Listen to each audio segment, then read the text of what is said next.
All right, before we get started, I want to let you guys know that this preview will also be available in podcast format. So for the first time ever, we're going to have the video preview that you can watch on YouTube just like we do every week. And I'm also going to cut the audio and send it to your favorite podcasting app, whether it be iTunes or wherever else you get podcasts, so that you can listen on the go, your morning commute, whatever that is for you. This is feedback that I've received from you guys, so I'm attempting to do it, giving you more options to hear these previews.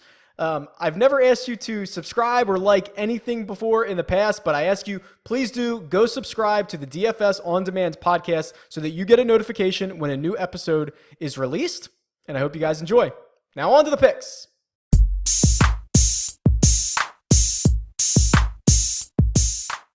What's up, guys? Rick from DFS On Demand here with a preview for the WGC Bridgestone Invitational. Before we get to that, I want to make one quick note about last week since we didn't have a video. DJ, my son in stars, wins the golf tournament, kind of running away with it. You know, what was he, 23, 24 under par. The note that I want to make is that after a chalky guy like DJ burns a lot of owners, like he did at the Open Championship, you see a lot of the casual fans get off of him. They're jaded owners, and they really never go back to him.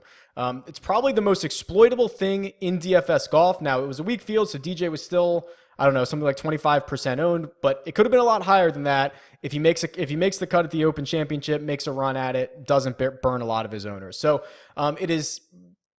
Casual fans are starting to learn this, but it's still one of the most exploitable things about rostering guys after they miss a cut when they're chalk. So we'll talk about more about that in another video. This is the WGC Bridgestone. It is a very unique event. It's going to be played at Firestone Country Club. I believe it's hosted every year of this event's inception since except maybe 1 year, 2002, I think it was somewhere else.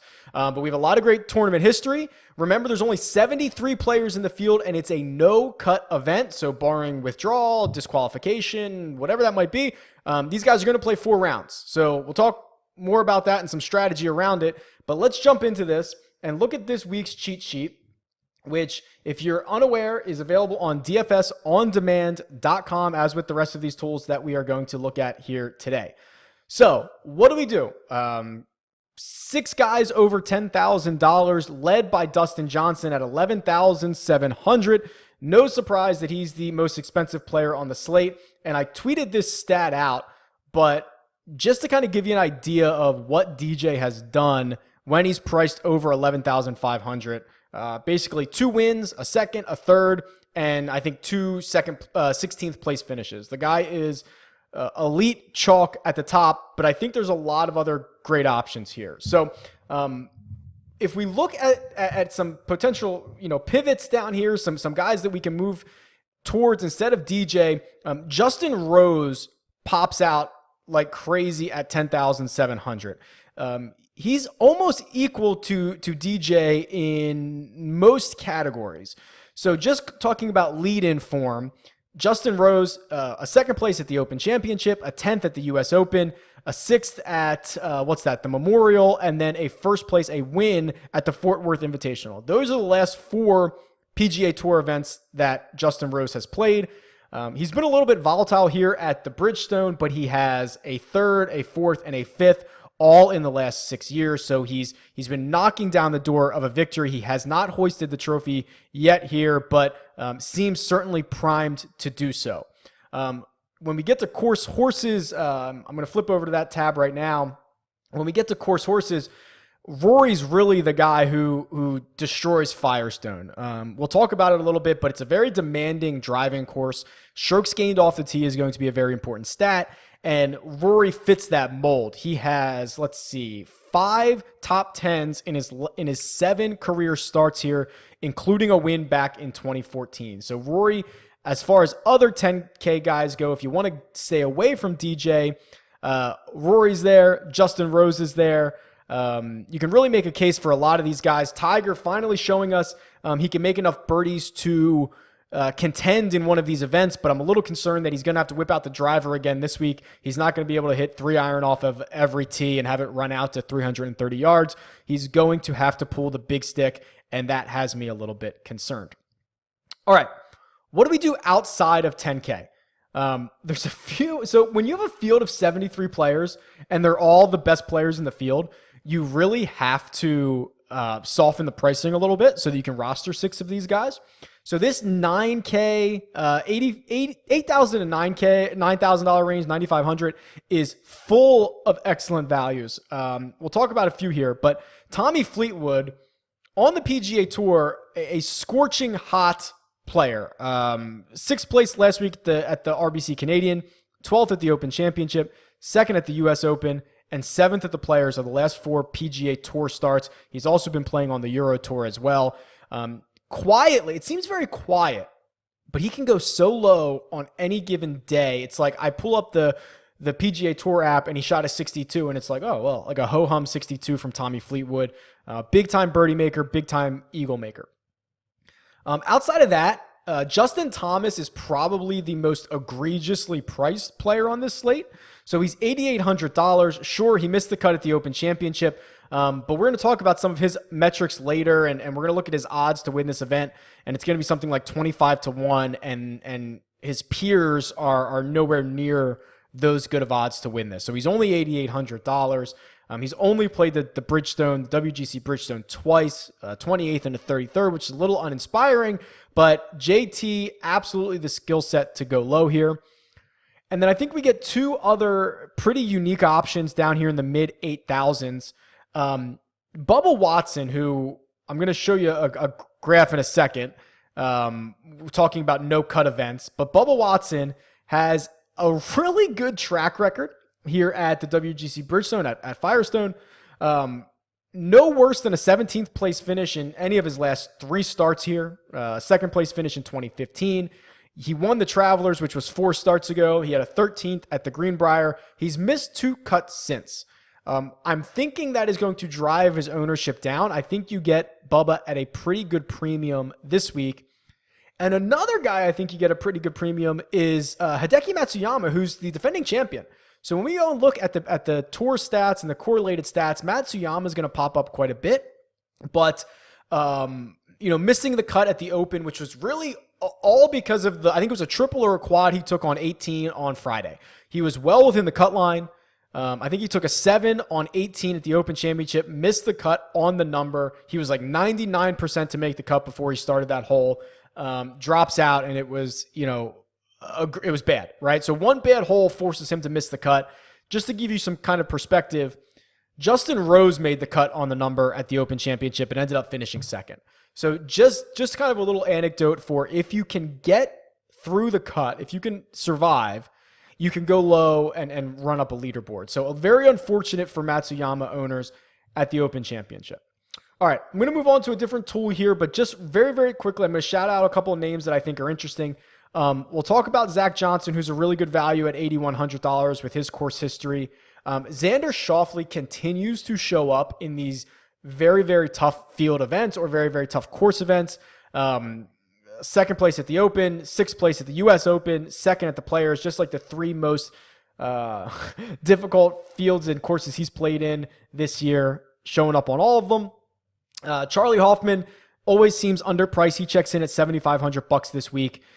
And let's see who else is down here. We'll talk more about Kevin Chappell in a second. I'm gonna go to some of my other tools here. So flipping over to the strokes gained tool that I have here, and I'm looking at DraftKings points gained, which again, for you who are new to this, it's a metric where you look at the average for the field of that week. If a player scores more than the average, they gained points on the field. If they scored less than the average, they lost points on the field. Your top 5 guys who gained points in this field, DJ, far and away ahead of the field since January 1st. Then it's Jason Day, Justin Rose, Jon Rahm, and Justin Thomas. So Thomas, again, popping off of here. If you want to look at, right now I'm showing a chart that's basically DraftKings points gained and also per salary. So DJ, again, far and away the leader, but Jason Day leads in his salary range, which is that high 9,000s. Justin Thomas leads the way in the $8,000 to $9,000 region.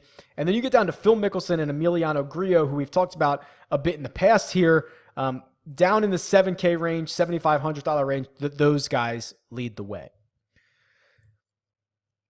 Flipping over to, let's see here. Actually, do I want to look at any of the logs here? Just real quick note on Justin Rose, who I'm going to have a lot of. He has not lost points to the field in any event since, let's see how far we can go back. At least February. He has not lost DraftKings points on the field since August 13th of last year, nearly a calendar year. The PGA Championship, he lost 15 DraftKings points on the field. He's gained on them every single start since then. Very, very impressive. Moving along to the strokes gained tool. So looking at this, we are going to find, where is it? Oh, I'm stuck on standby. I don't want to look at this year. I want to do WGC Bridgestone Invitational. Here we go. So looking at this historically, so this is everything since 2010. Strokes gained. Some of these guys have really, really small sample sizes, but Rory leads the way in strokes gained total, 2.35 average per round. He's played 24 rounds. It's one of the largest sample sizes. It's awesome.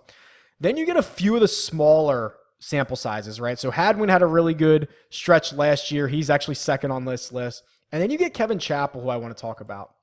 So Kevin Chappell, if we just look at the past 2 seasons combined, he has the second most, also incorrect. Let me scroll up here. He is in a tie for the, what is that? The 5th most strokes gained in the last 2 years. So he's tied with Matsuyama, Jordan Spieth. He's better than Fowler. He's better than Kuchar. Only Zach Johnson has gained more strokes on the field at the Bridgestone in the last 2 years. And Zach Johnson has a really good course record here. But Kevin Chappell pops off there. And then if you go back and look at his price and you look at his form coming into this, he's $7,300. He had a 6th place finish at the Open Championship, and then his only 2 starts, so it's those last 2 years that I was talking about, his only 2 starts here are a 13th and a 3rd place finish. So you're getting a guy who seems to play well here, definitely plays well here, and he's coming in with a little bit of form, which is nice to see. Let me see where else I can take you here. Oh, real quick, this is something I like to do. I'm going to look at last week. I'm going to look at the players who were in the field last week, and I want to see the guys who basically gained strokes everywhere but lost them putting. The first 2 guys who gained strokes, the most strokes gained on the field but lost them in putting, are Poulter and Gary Woodland. Both of those guys, and Woodland is a strong off-the-tee player as well and tee-to-green player. So I'll probably have some shares of those guys if their putter can get hot, which might be a lot to ask for Woodland compared to Poulter. But if their putter can get hot, you would think that they can make a run at this thing. All right, flipping over to the course history. What I have in front of me here is since 2008, WGC Bridgestone, essentially everyone in the field, sorted by DraftKings points. So some have very small sample size. Like Adam Hadwin leads the way with 80 DraftKings points because that was his 5th place finish last year. It's the only time he's played it. Rory's played it 7 times. He's got 76 DraftKings points. That's obviously much better with sample size. Kevin Chappell with 2 starts, but he's in 3rd here. And then here's Hideki Matsuyama. So here's part of the reason that I'm like, hey, the defending champion might be overlooked.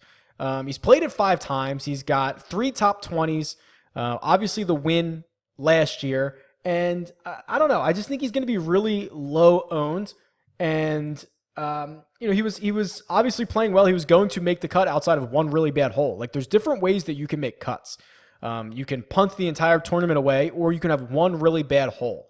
It's unfortunate that really bad hole was his 36th hole, and it cost him everything. He had no time to make it up. But I think I can put a little bit of a narrative and cut Matsuyama a bit of a break here.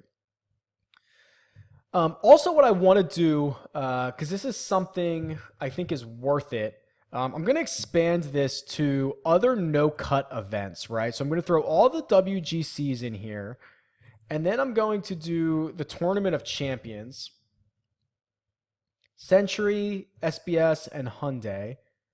And basically what I'm looking at now are guys who succeed in no-cut events. So again, for no-cut events, we want birdie makers. We want those birdie or better players.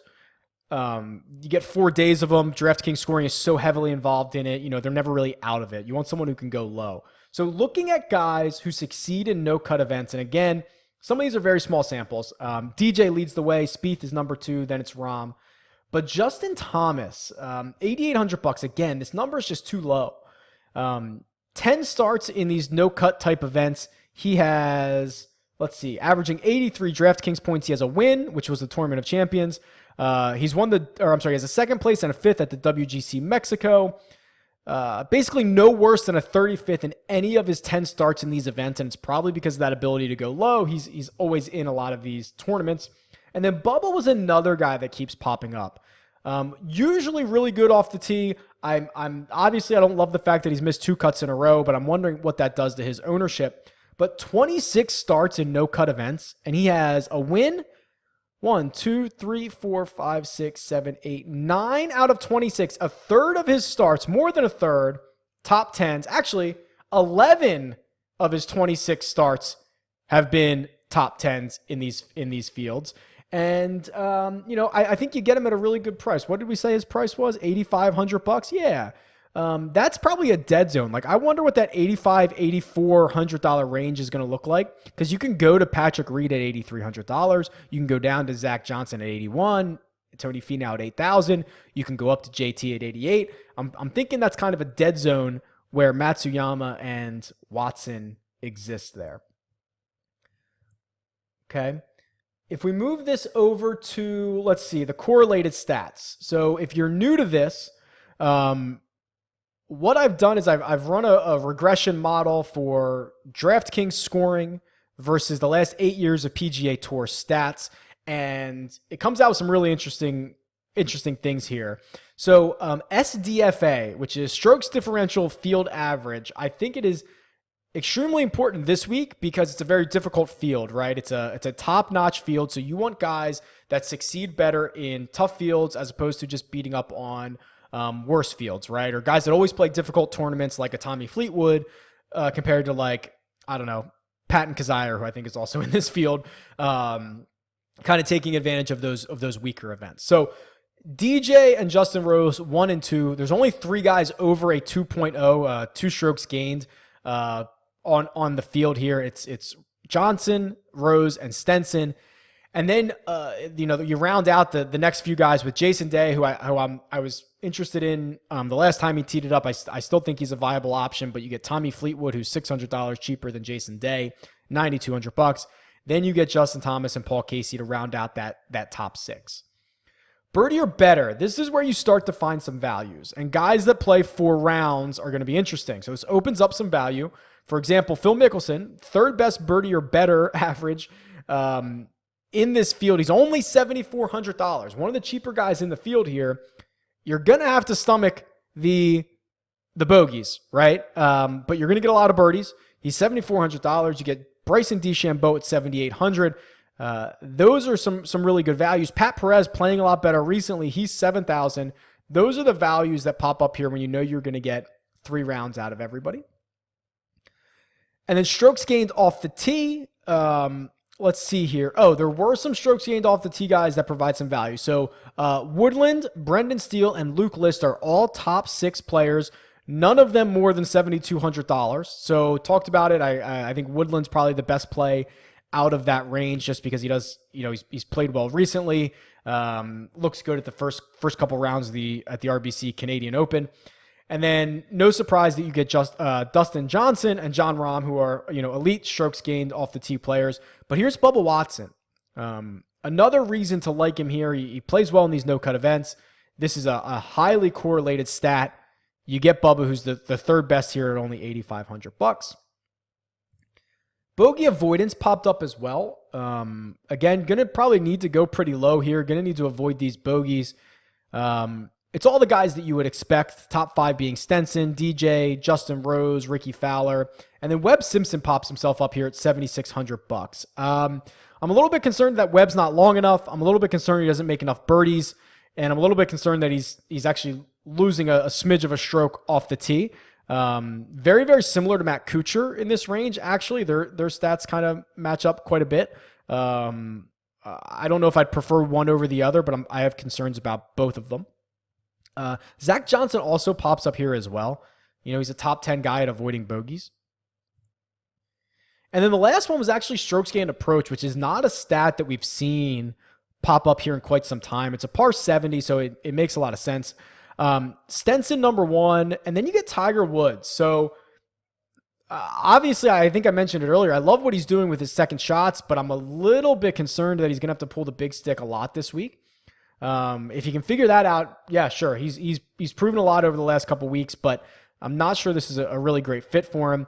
And then you get Justin Thomas, who's our fourth guy here. So Thomas at $8,800,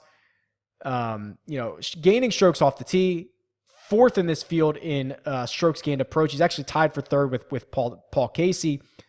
Really, really elite stuff here. So I imagine that I'm going to be building my rosters around probably Justin Rose as a nice little pivot from DJ, $1,000 cheaper, very, very similar stat line. For value, I'll probably get access to maybe Phil Mickelson, maybe Gary Woodland. I really like JT in this spot, which I expect a lot of people will. Really like Tommy Fleetwood. I like Bubba. I like Matsuyama. I think if you go down, Charlie Hoffman is always a great play if Poulter's putter gets hot, and then probably Kevin Chappell too. So those are the guys that I'm most interested in. I think the stats bear it out. And I'm wondering what you guys are going to do. So no cut event.